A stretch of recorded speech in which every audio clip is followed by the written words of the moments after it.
ಶಹಾಪುರ ಹಳೆ ಬಸ್ ಸ್ಟ್ಯಾಂಡ್ನಲ್ಲಿ ಪ್ರಯಾಣಿಕರ ಸಮಸ್ಯೆಗೆ ರಿಲೀಫ್.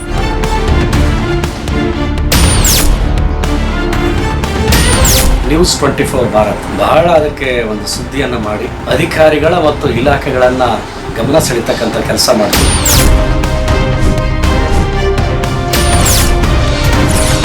ಪ್ರಯಾಣಿಕರಿಗೆ ಕುಡಿಯುವ ನೀರು, ಕುಳಿತುಕೊಳ್ಳಲು ಆಸನ ವ್ಯವಸ್ಥೆ.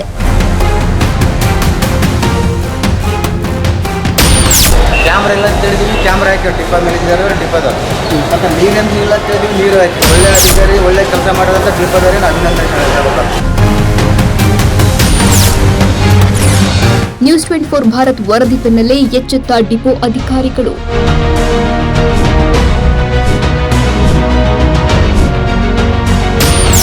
ಸಾರ್ವಜನಿಕರ ಸಮಸ್ಯೆಯನ್ನು ಬಿಂಬಿಸಿ ಅಧಿಕಾರಿಗಳ ಗಮನಕ್ಕೆ ತಂದು ಕೆಲಸ ಮಾಡಿದಂಥ ನ್ಯೂಸ್ 24 ಕೂಡ ತುಂಬ ಧನ್ಯವಾದಗಳನ್ನು ತಿಳಿಸ್ತೇನೆ. ಕುಡಿಯಲು ನೀರಿನ ವ್ಯವಸ್ಥೆ ಮಾಡಿರುವುದು, ಪ್ರಯಾಣಿಕರಿಗೆ ಕುಳಿತುಕೊಳ್ಳಲು ಆಸನಗಳ ವ್ಯವಸ್ಥೆ ಸೌಕರ್ಯ, ಪುಂಡು ಪೋಖರಿಗಳಿಗೆ ಕಡಿವಾಣ ಹಾಕಲು ಸಿಸಿಟಿವಿ ಕಾರ್ಯನಿರ್ವಹಿಸುತ್ತಿರುವುದು, ಬಿಡಾಡಿ ದನಗಳಿಗೆ ಬಸ್ ಸ್ಟ್ಯಾಂಡ್ ಒಳಗಡೆ ಬರದಂತೆ ನೋಡಿಕೊಂಡಿರುವುದು, ಇದೆಲ್ಲವೂ ಕಂಡು ಬಂದಿದ್ದು ಯಾದಗಿರಿ ಜಿಲ್ಲೆಯ ಶಹಾಪುರ ನಗರದ ಹಳೆಯ ಬಸ್ ಸ್ಟ್ಯಾಂಡ್ನಲ್ಲಿ. ಅಂದಹಾಗೆ ಹಲವು ದಿನಗಳಿಂದ ಇಲ್ಲಿ ಪ್ರಯಾಣಿಕರಿಗೆ ಅನಾನುಕೂಲ ಇತ್ತು. ಬಸ್ ಕಾಯಲು ನಿಂತುಕೊಂಡೇ ಇರಬೇಕಾದ ಪರಿಸ್ಥಿತಿ ಇತ್ತು. ಅಲ್ಲದೆ ಕುಡಿಯಲು ನೀರಿನ ವ್ಯವಸ್ಥೆ ಕೂಡ ಇರಲಿಲ್ಲ. ಇದೆಲ್ಲದರ ಬಗ್ಗೆ ನ್ಯೂಸ್ 24 ಭಾರತ್ ವರದಿ ಬಿತ್ತರಿಸಿತ್ತು. ಆ ಬೆನ್ನಲ್ಲೇ ಇದೀಗ ಶಹಾಪುರ ಹಳೆ ಬಸ್ ಸ್ಟ್ಯಾಂಡ್ನಲ್ಲಿ ಅಗತ್ಯ ಸೌಕರ್ಯ ಕಲ್ಪಿಸಲಾಗಿದೆ. ಪ್ರಯಾಣಿಕರು ಮೆಚ್ಚುಗೆ ಸೂಚಿಸ್ತಾ ಇದ್ದಾರೆ.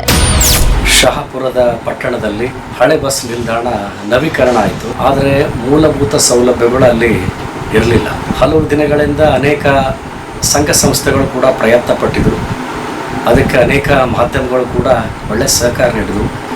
ವಿಶೇಷವಾಗಿ ನ್ಯೂಸ್ 24 ಭಾರತ್ ಬಹಳ ಅದಕ್ಕೆ ಒಂದು ಸುದ್ದಿಯನ್ನು ಮಾಡಿ ಅಧಿಕಾರಿಗಳ ಮತ್ತು ಇಲಾಖೆಗಳನ್ನು ಗಮನ ಸೆಳೀತಕ್ಕಂಥ ಕೆಲಸ ಮಾಡಿತು.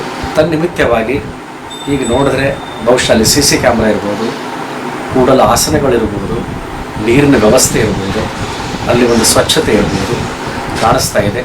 ಬಹುಶಃ ಇದಕ್ಕೆ ಒಂದು ಹೋರಾಟಗಾರರು ಮತ್ತು ಸಂಘ ಸಂಸ್ಥೆಗಳ ಜೊತೆಗೆ ನ್ಯೂಸ್ 24 ಕೆಲಸ ಬಹಳ ಶ್ಲಾಘನೀಯ.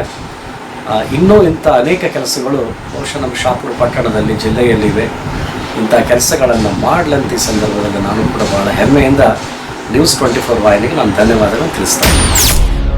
ಶಹಾಪುರ ನಗರ ರಾಜ್ಯದಲ್ಲಿಯೇ ದಿನದಿಂದ ದಿನಕ್ಕೆ ವೇಗವಾಗಿ ಬೆಳೆಯುತ್ತಿರುವ ಪಟ್ಟಣವಾಗಿದೆ.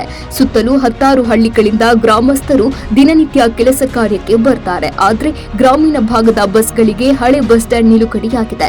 ಇಲ್ಲಿ ಎಲ್ಲ ಬಸ್ಗಳು ಬರ್ತವೆ ಹೋಗ್ತವೆ. ಆದರೆ ದಿನನಿತ್ಯ ನೂರಾರು ಜನ ಸಂಚರಿಸುವ ಹಳೆ ಬಸ್ ಸ್ಟ್ಯಾಂಡ್ನಲ್ಲಿ ಅನಾನುಕೂಲತೆ ಹೆಚ್ಚಾಗಿತ್ತು. ಇದೀಗ ಅವೆಲ್ಲವೂ ಕೂಡ ದೂರಾಗಿವೆ. ಬಸ್ ಡಿಪೋ ಅಧಿಕಾರಿಗಳು ಪ್ರಯಾಣಿಕರ ಅನುಕೂಲಕ್ಕಾಗಿ ಸಿಸಿಟಿವಿ ವ್ಯವಸ್ಥೆ, ಹಾಸನಗಳ ವ್ಯವಸ್ಥೆ ಮಾಡಿದ್ದಾರೆ. ಇನ್ನು ಬೆಳಲಿ ಬಂದ ಪ್ರಯಾಣಿಕರಿಗೆ ಕುಡಿಯಲು ನೀರಿನ ಸೌಕರ್ಯ ಕೂಡ ಇದೆ.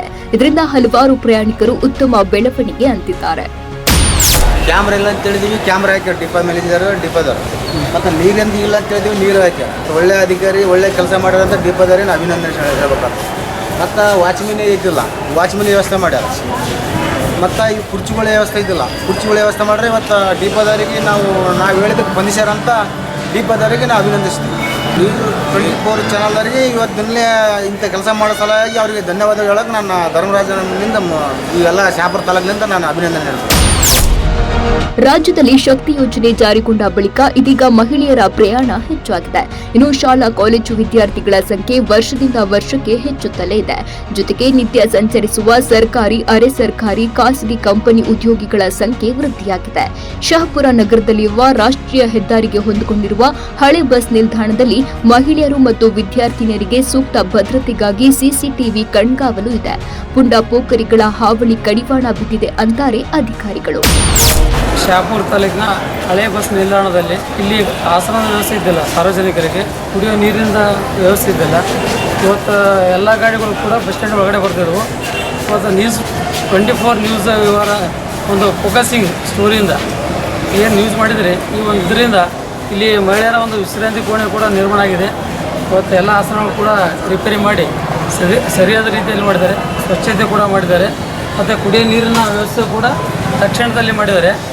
ಡಿಪೋ ಮ್ಯಾನೇಜರಿಗೂ ಮತ್ತು ಅದಕ್ಕೆ ಸಂಬಂಧಪಟ್ಟಂಥ ಇಲಾಖೆಯ ಅಧಿಕಾರಿಗಳಿಗೂ ಮತ್ತು ಈ ಒಂದು ಸ್ಟೋರಿಯನ್ನು ಸಾರ್ವಜನಿಕರ ಸಮಸ್ಯೆಯನ್ನು ಇವತ್ತು ಬಿಂಬಿಸಿ ಅಧಿಕಾರಿಗಳ ಗಮನಕ್ಕೆ ತಂದು ಕೆಲಸ ಮಾಡಿದಂಥ ನ್ಯೂಸ್ 24 ಕೂಡ ತುಂಬ ಧನ್ಯವಾದವನ್ನು ಸಲ್ಲಿಸ್ತೇನೆ.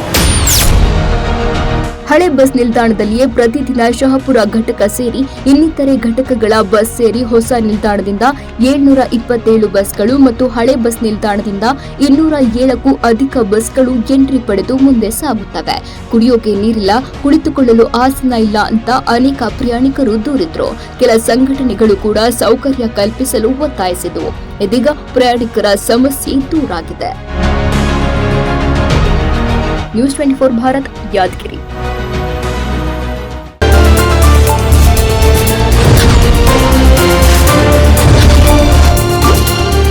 ನ್ಯೂಸ್ 24 ಭಾರತ್, ನೈಜ ಸುದ್ದಿ ಅನಾವರಣ, ಹಳ್ಳಿ ಟು ಡೆಲ್ಲಿ.